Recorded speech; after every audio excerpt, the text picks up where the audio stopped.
Deep inside the cold, lifeless trees of 1943, something buried in secrecy has finally been uncovered, and its discovery immediately shifts the balance of the entire war. A hidden military installation, carefully concealed beneath terrain and false silence, is no longer invisible. For weeks, enemy units have been watching from the edges of this forest, not moving in, not rushing, only observing. Every patrol route has been mapped, every pattern studied, every weakness calculated in silence. What began as suspicion has now turned into certainty. They know exactly what is inside, and more importantly, they know exactly how vulnerable it might be at the right moment. And now, that moment has been chosen. The forest feels heavier, as if it understands what is about to happen. The cold air moves differently between the trees. Every sound feels delayed, and every shadow feels like it is waiting, because this is no longer reconnaissance. It is preparation for an attack that will break the silence of this place forever. This is 1943, deep in the middle of a war where control is often decided in places that never appear on official maps. Inside a cold and isolated forest, a hidden military installation operates as a critical communication hub, linking multiple fronts that depend on its silence and stability to function. If it falls, entire operations across the region begin to collapse within hours, making it one of the most valuable targets in the area. Before we continue, make sure to subscribe to the channel, leave a like, and comment below what you think would matter more in a situation like this: firepower or control of information. Because what happens in this forest is not just about combat, it is about what happens when intelligence, timing, and terrain collide under pressure. What no one inside this installation knows yet is that their position has already been exposed. After weeks of surveillance, enemy forces have confirmed its exact location, and a full assault has been planned in silence. The only question left is not if they will attack, but when the forest will finally break. Enemy forces first picked up traces of something unusual deep inside the forest, months before the operation began. It did not start as a clear target or confirmed objective, but as fragments of information that did not fit the surrounding environment: weak radio signals, inconsistent patrol reports, and unexplained logistical movement suggested that something structured existed in an area officially marked as empty. In a war where deception was common, most anomalies were ignored, but this one kept repeating itself. At first, intelligence officers treated it as background noise in a larger conflict. Forest terrain often produced false readings, and small errors in reports were normal under pressure. However, as new data continued to match previous inconsistencies, the pattern became harder to dismiss. What seemed random at first slowly began forming a shape, and that shape suggested controlled activity hidden beneath natural cover. Reconnaissance teams were deployed carefully along the outer perimeter of the forest. They were not ordered to engage or enter deeply, only to observe and confirm whether the suspicion was real. Their movement was slow, controlled, and always limited to the edges of visibility. Every patrol rotation they recorded, every distant sound they analyzed, added another layer to the growing understanding of what was concealed inside the trees. As days turned into weeks, the intelligence became more precise. Movement inside the forest followed patterns that indicated discipline, not randomness. Supply activity suggested an organized structure, not isolated survival. The conclusion became unavoidable. There was a functioning military installation hidden within the forest, operating in silence and protected by terrain that made direct observation extremely difficult.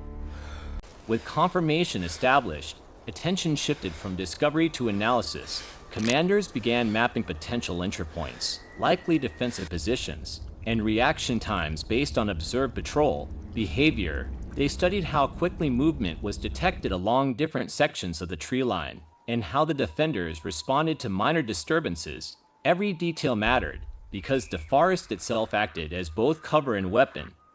What made the situation more complex was the lack of visible strength. There were no large formations seen, no heavy movement suggesting overwhelming force. Instead, everything pointed to controlled efficiency and concealment. This uncertainty created a problem for planning, because unseen strength is always harder to calculate than confirmed numbers. Despite this, the decision was made to continue. The installation was too strategically important to ignore, and its function within the wider war effort made it a priority target. The intelligence was sufficient not for certainty, but for action. The forest was no longer just terrain. It had become an objective. The installation would not be ignored or bypassed. It would be taken. The only remaining task was choosing the exact moment when surprise would matter more than strength.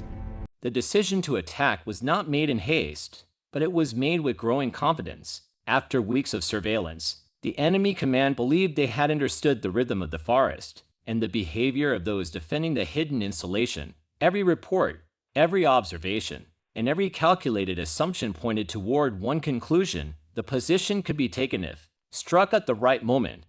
That moment was chosen deliberately for 3 p.m. It was not an arbitrary time, but a calculated break in expectation. Most defensive doctrines in this region assumed that major assaults would occur under the cover of darkness, when visibility was low and movement was harder to track. The enemy intended to break that expectation completely, turning the afternoon into a moment of sudden disruption rather than anticipated silence. As the operation time approached, assault units moved into staging positions along the outer edge of the forest. Their movement was controlled and silent, designed to avoid any early detection that could compromise the element of surprise. Final instructions were brief, focused on timing and coordination rather than uncertainty. Each soldier understood the objective clearly: reach the installation quickly, overwhelm resistance, and secure the site before reinforcements could respond. Inside the forest, the defenders remained in their usual patterns. Patrols moved through familiar routes, communication lines stayed active, and the installation continued operating without visible disruption. There was no clear indication that anything had changed, yet the environment itself felt different, as if the forest was reacting to something just beyond perception. The stillness between sounds felt longer, and the distance between movements seemed to stretch unnaturally. The attacking force waited in silence, watching the final minutes pass before execution. There was confidence, but also tension, built from the understanding that surprise only exists for a moment. Once it is broken, everything depends on reaction, and in this forest, reaction would determine whether control could be taken quickly or lost entirely in the chaos that follows. At exactly 3 p.m., the forest breaks in a sudden wave of coordinated movement. The first shots are not chaotic, they are precise, timed, and directed toward known defensive positions around the hidden installation. Trees that stood silent for hours now become reference points for fire and movement, and the calm that once defined the forest disappears within seconds. The attack begins exactly as planned, with speed designed to overwhelm reaction time before organization can form. The defenders are caught in the opening moments of contact, not because they are unprepared, but because the timing disrupts expectation. Afternoon light exposes movement differently, and for a brief moment, confusion spreads through outer patrol lines as contact is confirmed from multiple directions. The forest becomes an enclosed space of sound and motion, where visibility is limited and every direction carries potential threat. The enemy's initial advantage is clear. Surprise has created space for rapid pressure. But that advantage begins to narrow faster than expected. The installation was never undefended, and the units stationed there were not inexperienced. Within moments, defensive positions begin to stabilize. Communication lines activate under pressure, short commands replacing silence, and movement shifts from confusion to controlled response. What looked like disorganization quickly begins to reorganize into structured resistance, using the forest itself as cover and advantage. The attacking force pushes deeper, believing momentum will decide the engagement before full resistance can form. Early gains are made along the perimeter, and for a short period, it appears the plan is working exactly as intended.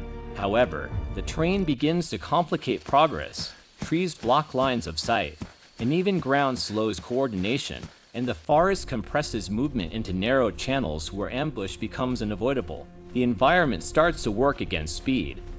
Inside the installation's defensive network, experience begins to show. Units adjust positions with minimal exposure, responding not with panic but with calculation. Instead of meeting force head-on, they absorb it, redirect it, and delay it just long enough to disrupt the rhythm of the assault. The forest, once used by the attackers for concealment, now becomes a maze where control is no longer guaranteed. As the first phase of the attack continues, both sides begin to realize the same truth. The outcome will not be decided by surprise alone. It will be decided by who can adapt faster inside a battlefield that refuses to remain predictable. The initial momentum of the attack begins to fracture as the forest refuses to behave like a predictable battlefield. What started as a coordinated strike slowly loses its structure, replaced by fragmented engagements across multiple unseen lines. The attackers, once confident in their timing and planning, now find themselves fighting an environment that disrupts communication and breaks formations faster than they can rebuild them. Every advance deeper into the trees reduces clarity, and every second spent inside the forest increases uncertainty. The defenders, however, are no longer reacting, they are adapting. Their experience becomes visible in how quickly they reestablish control over critical zones around the installation. Instead of holding rigid positions, they shift dynamically between cover points, forcing the attackers to engage without clear targets. The forest becomes a tool in their defense, not just a backdrop, and every narrow path or broken sightline is used to slow and divide the assault. As the battle develops, the assumption that surprise would decide the outcome collapses completely. The attackers begin to realize that the installation was never lightly protected. The resistance they face is disciplined, coordinated, and deeply familiar with the terrain.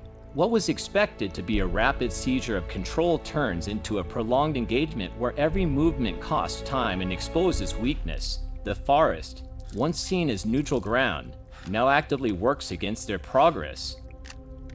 Attempts to regain initiative begin to fail as communication becomes increasingly strained. Units lose visual contact with each other, and coordination breaks down under pressure. What was meant to be a unified assault turns into isolated encounters scattered across the trees. Each skirmish is small, but together they form a pattern of resistance that steadily pushes the attackers backward. The advantage they held at the start of the engagement continues to erode. Inside the defensive network, confidence does not replace caution, but it sharpens decision-making. Command is maintained through short, efficient signals, and every response is measured rather than reactive. The defenders understand that endurance is now more important than aggression. Their goal is not to chase the enemy, but to absorb the attack until it loses structure entirely. The forest remains dark, cold, and disorienting, but now it belongs more to defense than to assault. As pressure mounts, the attacking force begins to recognize the reality of the situation. What was planned as a controlled operation has turned into a battle of attrition inside terrain. They do not control. The initiative has shifted, slowly but decisively, and the outcome is no longer defined by the original plan. The attacking force is forced to withdraw in fragmented groups, no longer operating as a coordinated unit. What began as a confident and calculated operation dissolves under pressure, not in a single decisive moment, but through the gradual loss of control inside terrain they never truly mastered. The forest gives nothing back except confusion, distance, and exhaustion. The hidden installation remains intact. Its position was exposed, but its function was never broken. Inside, the defenders do not react with celebration, only with controlled recovery and awareness of how close the situation came to collapse. Every decision made during the engagement reinforces a simple truth. Survival in this environment depends less on force and more on adaptation, timing, and understanding of the terrain itself. If you enjoyed this story, make sure to leave a like, subscribe to the channel, and comment below what you think changed the outcome of this battle: strategy, timing, or terrain.